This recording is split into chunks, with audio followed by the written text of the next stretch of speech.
नमस्कार प्रेक्षकांनो, सुस्वागतम. घरोघरी मातीच्या चुली या मालिकेच्या आजच्या भागामध्ये आपण पाहणार आहोत. आता हे सगळं काय झाल्यावर सुमित्राला खूप मोठा एक धक्का बसलेला असतो आणि त्याने ती अगदी अशी बेशुद्ध पडलेली असते. डॉक्टर येतात आणि सुमित्राला चेक वगैरे करतात. सर्वजण सुमित्राजवळ आता उभेच असतात. सर्वांना आता सुमित्राच्या जीवाची काळजी लागलेली असते. तेव्हा आता डॉक्टर सांगतात की हे बघा, या अगोदरसुद्धा मी तुम्हाला सांगितलं होतं की त्यांना असं कोणतेही धक्का पोहोचेल असं तुम्ही काही कृत्य करू नका आणि त्यांच्यासमोर काही असं करूसुद्धा नका. पण तरीसुद्धा त्याची आता जी काही तब्येत आहे तर ती खूप क्रिटिकल आणि नाजूक आहे. त्यामुळे अजूनसुद्धा त्यांना आरामाची गरज आहे. त्यांची काळजी घ्यावी लागेल. थोडंसं हलकंसं जेवायला त्यांना द्या, म्हणजे मऊ भात पोळी वगैरे. आता हे बघा, कुठलाही मानसिक धक्का त्यांना अगदी बसणार नाही याची सर्वांनी अगदी काळजी घ्या. की आता जानकी म्हणते की हो डॉक्टर. तर डॉक्टर आता काही गोळ्या औषध लिहून आता येतो असं बोलून ते निघून जातात. त्यानंतर आता जानकी सुमित्राजवळ बसून असते. तिला सुमित्राची जीवाची खूप काळजी वाटते.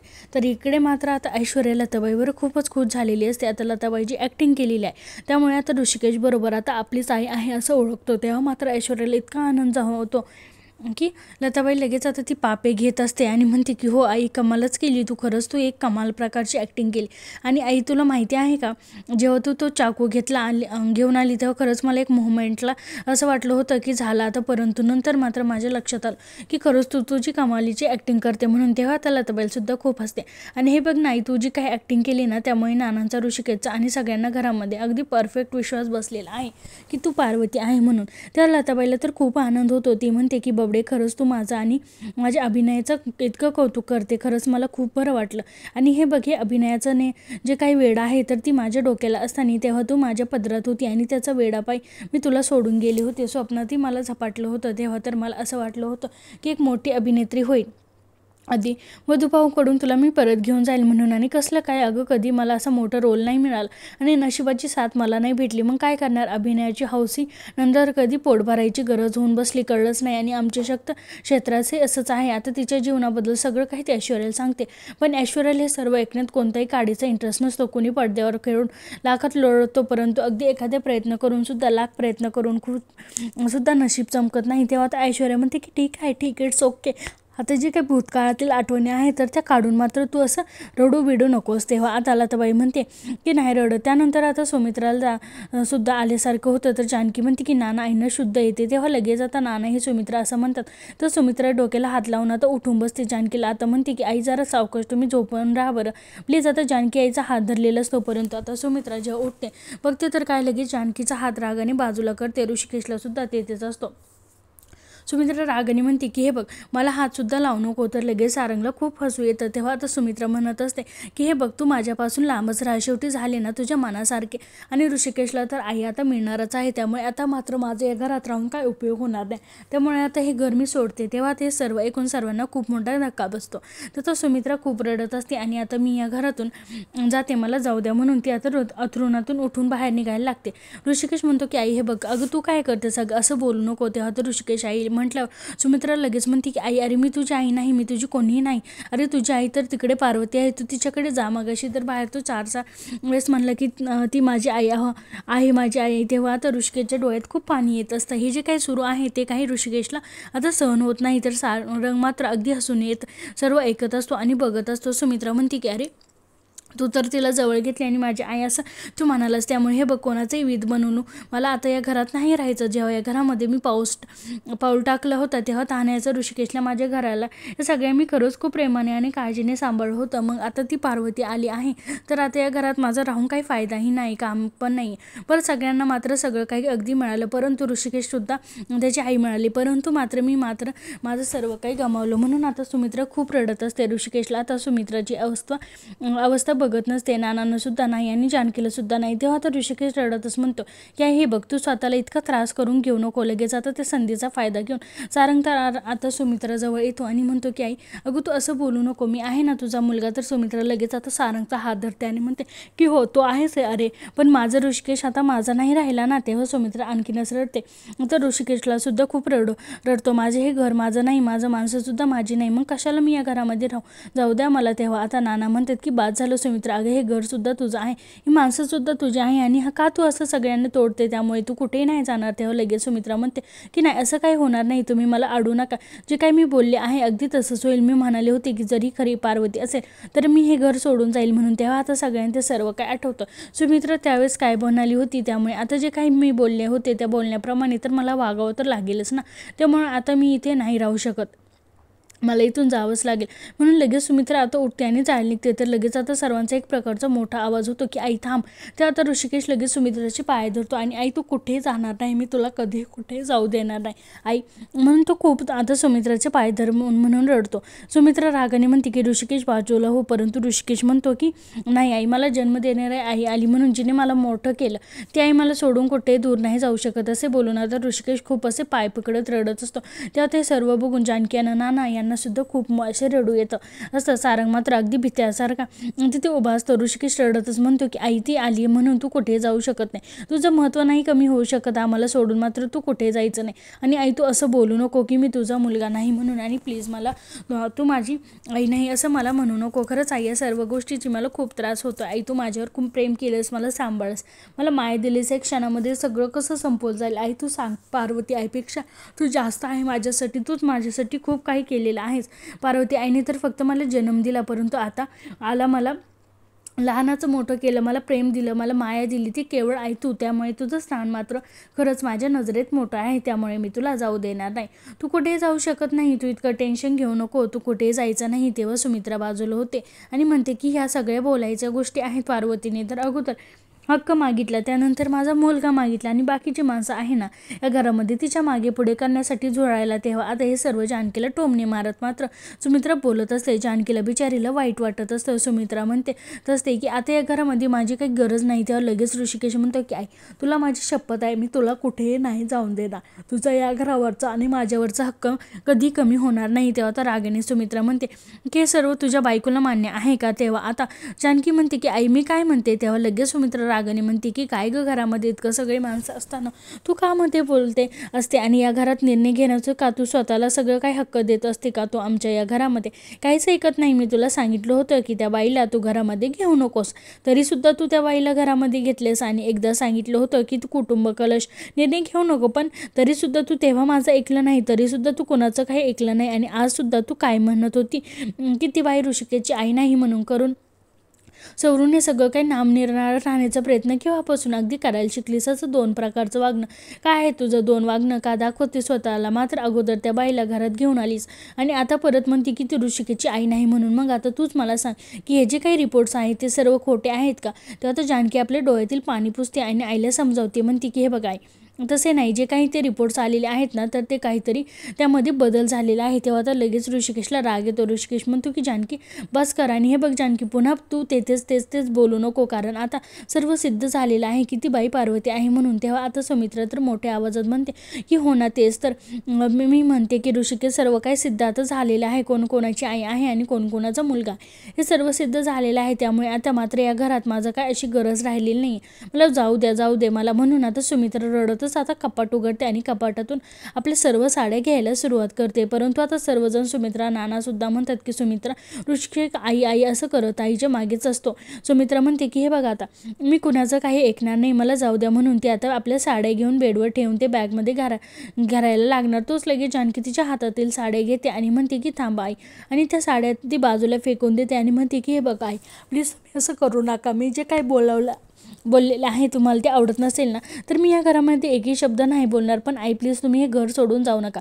आता जानकी रडत सुमित्रासमोर हात जोडते, विनवण्या करत असते, आई मी तुमच्यासमोर आज हात जोडते की प्लीज माझी काही चुकलं असेल तर मला माफ करा. तेव्हा आता ऋषिकेशसुद्धा हात जोडतो आणि म्हणतो की आई मी तुझ्या पाया पडतो, प्लीज तू कुठेही आम्हाला सोडून असं जाऊ नको. तेव्हा आता जानकी आणि ऋषिकेश दोघांनासुद्धा सुमित्रासमोर हात जोडलेला असता आणि सारंग आता हे सर्व बघून तर अगदी धक्क्याने बघत असतो.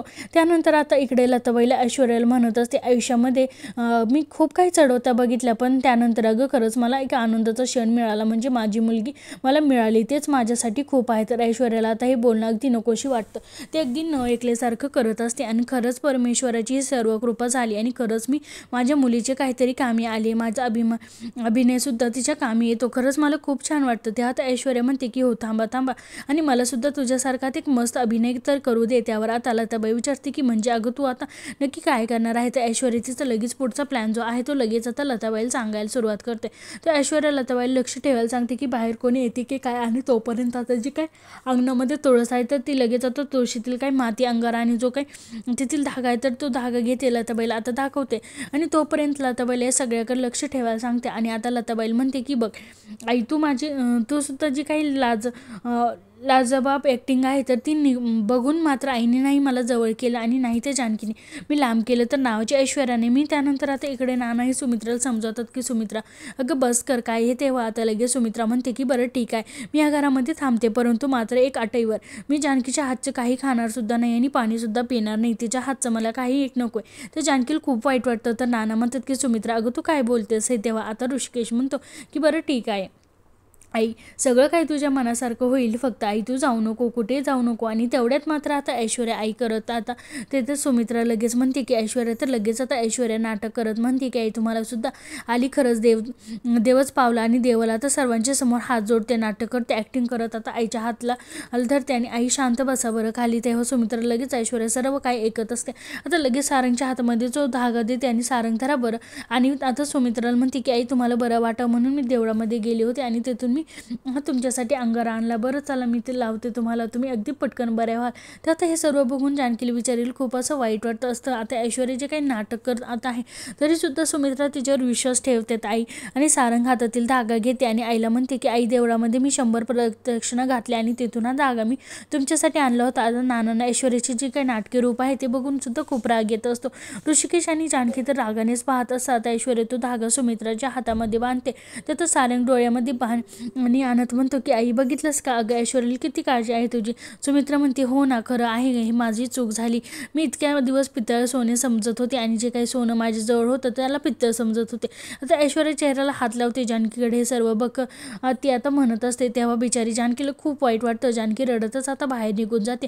जानकी आपल्या रूममध्ये येऊन बिचारी तर खूप रडत असते की आई खरंच किती बदलल्या. म्हणून आता सुमित्रा जे काही बोललेले आहे की तुझ्या बायकोच्या हातचं मी पाणीसुद्धा पिणार नाही, हे जे काही आता अगदी जानकीची जिव्हारी लागण्याचं जे काही बोलणं आहे ते सुमित्रा बोललेली आहे ते सर्व मात्र आता आठवते. आणि तेवढं तेथे ऋषिकेश येतो. ऋषिकेश म्हणतो की जानकी, तर जानकी रडत म्हणते की खरंच मी इतकी वाईट आहे का. तो हो तुम्हीच सांगा मला. तेव्हा आता ऋषिकेश समजवते की नाही. जानकी म्हणते की खरंच आई मी कधी सासू मानलंच नाही काय, मी त्यांना आईच अगदी मानत आले काय, मी त्यांना आईचं दर्जा दिला आणि माझ्या आईचं मानलं, परंतु आज मात्र त्यांनी सगळ्यांसमोर माझं जो काही अपमान केलं, खरंच मी काय कशी चूक केली, काय माझं चुकलं. म्हणून जानकी खूप असं रडत असते. तर ऋषिकेश म्हणतो की नाही जानकी, हे बघ जानकी काय चुकतं काय बरोबर आहे, आता बोलण्यात काही अर्थ नाही. मला फक्त इतकंच कळतं की माझी आई आणि ते पण अगं सुमित्रा आईची तब्येतसुद्धा खरंच खूप नाजूक आहे गं जानकी. मग निदान काही दिवस तरी आपण ती जसं म्हणते तसं करूया. तेव्हा आता जानकीला आणखीनच रडू येतं आणि ती ऋषिकेशला म्हणते की तुम्हाला सुद्धा असंच वाटतं की जे काही मी वागले ते चुकीचं होतं म्हणून. तेव्हा ऋषिकेशला म्हणते की नाही जानकी तुझं काही चुकले नाही काही, आता सांगत तर आहे त्याच्या बाबतीत कोणीतरी पुरावा आहे का तुमच्याकडे जानकी. आजपर्यंत मात्र तू म्हणाली अगदी तसंच आपण करत आलो. तू म्हणाली की आपण टेस्ट करूया, तर आपण टेस्ट केली. तू म्हणाली की आपण डोळ्यात देखत सॅम्पलमधून तर रिपोर्ट तू स्वतः घेऊन आली होती, तरीसुद्धा काही प्रॉब्लेम झाला नाही आणि ती माझी पार्वती आहे हे सिद्ध झाले. आणि हे फक्त जानकी तिला खोटं सिद्ध करण्यासाठी तुझ्याकडे कोणताही असा भक्कम पुरावा नाही. तर आता जानकी रडत म्हणते की अहो पुरावा नाही, कारण ऐश्वर्या तू पुरावा बदललेला आहे, नक्की तिने ते रिपोर्ट बदललेले आहे, माझी पूर्ण खात्री आहे. तेव्हा आता ऋषिकेश म्हणतो की जानकी बस कर आता प्लीज, हे सर्व बस कर. अरे पण तुझं म्हणणं आहे तर चुकीचं आहे, हे मी मान्य करतो हे सगळं. आणि हे बघ जानकी तू लक्षात घे DNA टेस्टचे जे काही रिपोर्ट आहे ते सुद्धा पॉझिटिव्ह आले. आणि कळते का तुला जानकी, अगं ती माझी पार्वती आई आहे कळल्यावर आता सुमित्राईला खरंच खूप त्रास होतोय. तरीसुद्धा आता तू परत नव्याने आरोप करते, तिचं भांडण नाही तिचं वादावर पुन्हा मात्र घरामध्ये एक वादळ येणार आणि घरामध्ये नवीन जे काही प्रॉब्लेम आहे तर ते क्रिएट होणार. त्यामुळे जानकी सर्व नको आहे. आता हे सर्व थांबण्यासाठी आता पुन्हा काही नको आहे आणि तेच बोलून पुन्हा काही अर्थ नाही आहे. तेव्हा जानकी समजून घे. तेव्हा आता जानकी ऋषिकेशचं हे वागणं काही पटत नाही. ती आता काही न बोलता आपल्या डोळ्यातील पाणी पुसते आणि बाजूला निघून जाते. तेव्हा आता ऋषिकेश म्हणतो की जानकी, परंतु जानकीला आता काही न बोलता ती बाजूला गेलेली असते. ऋषिकेश म्हणतो की जानकीला तर नक्की काय झालं असेल. त्यानंतर आता इकडे ऐश्वर्या किचनमध्ये येते आणि रागाने आता कढई आहे तर ती कढई मात्र त्या गॅसवर ठेवते. आता तिला पेज बनवण्यासाठी सांगितलं असतं. तिला तर खूप आता चिड येते की दुसरं काहीतरी यांनी मागायचं आणि काय मागितले घरातील माणसांनी तर पेज मागितली, यामध्ये नक्की काय टाकायचं तेच काही आता तिला बनवता येत नाही, म्हणून ती त्यामध्ये पीठ घालते आणि ते पीठच भाजत असते आणि तेवढं तिथे सारंग येतो. सारंग आता ऐश्वर्या काम करत आहे बघून तर त्याला आनंद वाटले, तो खूप खुश होतो.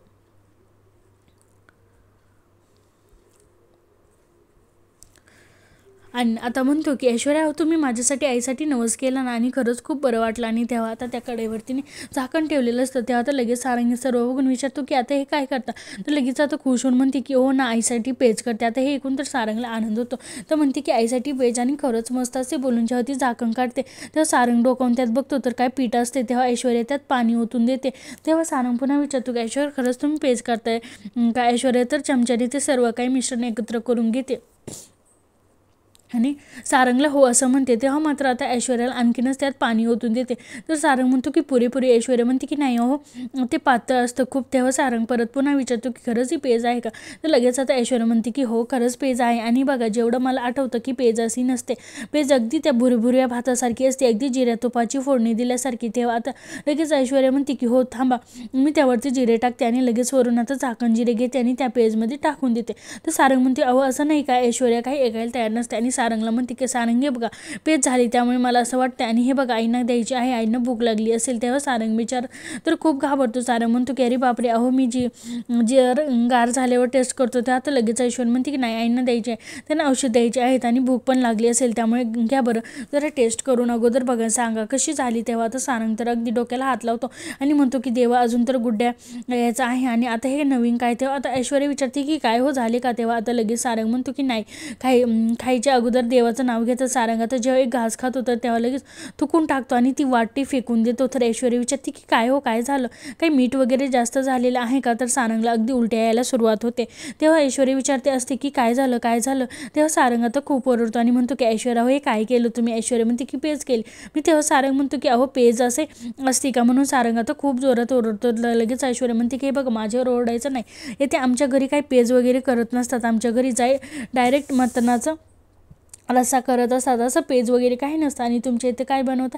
तर म्हणे पेज. तेव्हा आता सारंगसुद्धा तशीच ॲक्टिंग करत म्हणतो की हे बघा, मटणाचा रस्सा नाही, आमच्या घरातसुद्धा मटणाचा रस्सा बनतो. परंतु आता हे जे काय केलंच ना तुम्ही, कधी आमच्या घरात नाही बनत. काय बनवलं तुम्ही. तेव्हा आता ऐश्वर्या म्हणते की हे बघा सारंग, हे जे काय जसं मी बनवलेलं आहे तसं तुम्ही आईना नेऊन द्या, कळलं ना. तुम्हाला एकतर आईने औषध घ्यायचे आहे, द्या बरं लवकर. सारंग म्हणतो की हो का. तर ऐश्वर्या म्हणते की हो, आणि एक वाटीमध्ये ती आता ती पेज काढून देते आणि द्या असंच म्हणते. सारंग म्हणतो हे बघ, आईला जर हे खायला दिलं तर ती हे फेकून तर देईलच, परंतु त्याबरोबर मला सुद्धा फेकून देईल. आणि हे बघा ऐश्वर्या, तुम्ही असं काय करता. एक तर माझ्या आईला बरं नाही, तिला चांगले पेज खायला करून द्या. तेव्हा आता ऐश्वर्या तन रागानेच म्हणते की हे बघा, मला चांगलं पेज वगैरे नाही करता येत, त्यामुळे तुम्ही एक काम करा, चांगल्या हॉटेलमधून एक पेज ऑर्डर करा आणि त्या तुमच्या आईला आणून जे काही करायचं असेल ते तुम्ही करा. असे बोलून तावताव ऐश्वर्या आता बाहेर निघून जाते. तेव्हा आता लगेच सारंगला राग येतो. सारंग म्हणतो हे ऐश्वर्या कधी कधी काही पण बोलतात. तेव्हा मात्र आता जानकी तिथे आलेली असते. जानकी मात्र हे सर्व आता बघते. सारंग आता स्वतःशीच म्हणत असतो की माझ्या आईला पेज पाहिजे आणि यांनी हे स्वतः काय करून ठेवलं. म्हणून तर तो देवाला हात जोडतो की देवा, तूच काहीतरी कर. आता जानकी आता हे सर्व बघते. तिला समजते की नक्की आईना पेज खायचे आहे. म्हणून सारंगचा आता स्वतःशी बडबड सुरू असते की काय करू, कुठून आता पेज आईला आणू की हॉटेलमधून करू. आणि तो गॅस बंद करतो आणि प्रयत्न करून बघतो. म्हणून तो हॉटेलला फोन करतो. बाहेर हॅलो करत जातो. जानकी तोपर्यंत तर जरा बाजूला लपते. सारंगला बाहेर जाऊन आणि शेवटी जानकी आता पेज बनवायला घेणार असते. तर प्रेक्षकांना हा भाग इथे संपतो. पुढील भागामध्ये आपण पाहणार आहोत जानकी आता आईंसाठी पेज बनवलेली असते. तर ऐश्वर्या लगेच तिथे येते. ऐश्वर्या आता जानकीला रागाने म्हणते की हे बघ, ऐश्वर्या जानकीची एक पाऊल पुढे असते. तर ती पेज आता ऐश्वर्या तिच्या हातून घेते आणि स्वतः बनवलेली आहे असं दाखवते. तेव्हा ते सर्व जानकीला काही सहन होत नाही. जानकी आता रडत असते. तेव्हा आता ऋषिकेश तिला जानकी तू टेन्शन घेऊ नको, झोप असं म्हणत असतो. पण जानकी रडतच म्हणते की नाही ऋषिकेश, मला नाही झोप येत, मला या गोष्टीचा फार त्रास होतोय. तेव्हा तर ऋषिकेश तिला आपल्या मांडीवर घेतो आणि तिला थापडत झोपी लावत असतो आणि सांगतो की हे बघ, उजेड आणि प्रकाशामध्ये अंधाराची एक प्रहरी येऊन जाते, जसा येतो तसा सरतो. तुझा सुद्धा एक दिवस हे सगळं काय अगदी ठीक होऊन जाईल आणि सरून जाईल. त्यानंतर आता इकडे लताबाई आता ऐश्वर्या विचारते की पुढे काय करायचं आहे. तर ऐश्वर्या आता म्हणते की जानकी आणि ऋषिकेश या दोघांना मात्र एकमेकांपासून वेगळं करायचं. तर जानकीचे जो काही सपोर्ट आहे तो ऋषिकेश तो सगळं काही काढून घ्यायचं. तर जानकीने सर्व ऐकलेलं असतं आणि ऋषिकेशला सुद्धा. तेव्हा आता प्रेक्षकांना पुढे काय काय होते हे ऐश्वर्या आता जानकी आणि ऋषिकेश या दोघांमध्ये एक वादळ निर्माण करेल का, हे पाहण्यासाठी आपल्या चॅनलला नक्की सबस्क्राईब करा. व्हिडिओ आवडला असेल तर नक्की लाईक शेअर करा. धन्यवाद.